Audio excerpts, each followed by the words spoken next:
अस्सलाम वालेकुम व्यूवर्स, क्या हाल है? उम्मीद करना ठीक हो। मैं मोहम्मद वकास लांग ते तुसां दे पे वकास व्लॉग। जी व्यूवर्स, शुरू करने अज दा व्लॉग। तो वीडियो शुरू करने तो पहले अगर तुसां चैनल ते नवे आए हुए तो चैनल को सब्सक्राइब करे सोचा, लाइक करे सोचा, कमेंट करे सोचा ते बेल दे आइकन को दबे सोचा ताकि आने वाली वीडियो का हर नोटिफिकेशन तुहाडे तक पहुंचता रहे वंजे।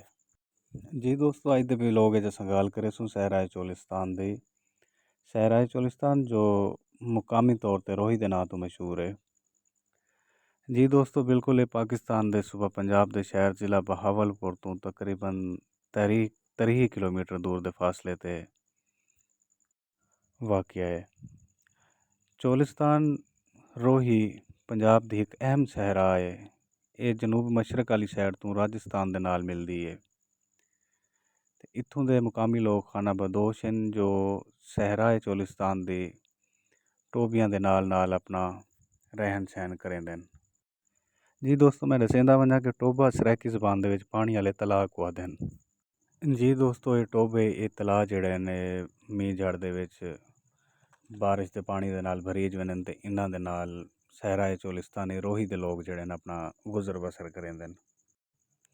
जी दोस्तों, सहराए चोलिस्तान दे वासी जिहड़े ने चोलिस्तानी लहजे दे विच सराइकी ज़बान बोलेंदे न ते ये थोड़ी थोड़ी राजस्थानी ज़बान नाल भी मिलदी है।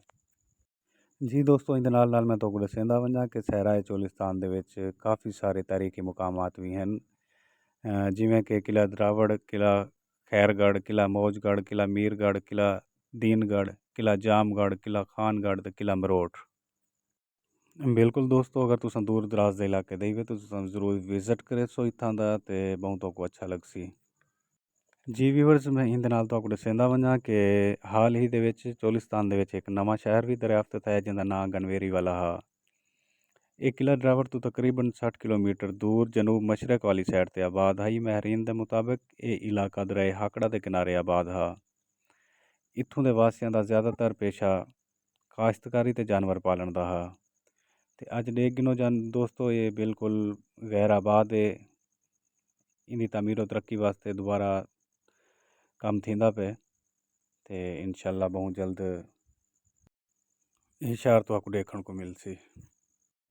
जी व्यूवर्स, अज की साड़ी वीडियो पसंद आवे, अज का सारा व्लॉग पसंद आवे तो लाइक करे सो, शेयर करे सो ते चैनल को ज़रूर सब्सक्राइब करे सो चा बैल दे आइकन को दबे सो ताकि आने वाले वीडियो का नोटिफिकेशन तुहाडे कोल पहुंचता रहे वंजे, तुहानूं मिलता रहे वंजे।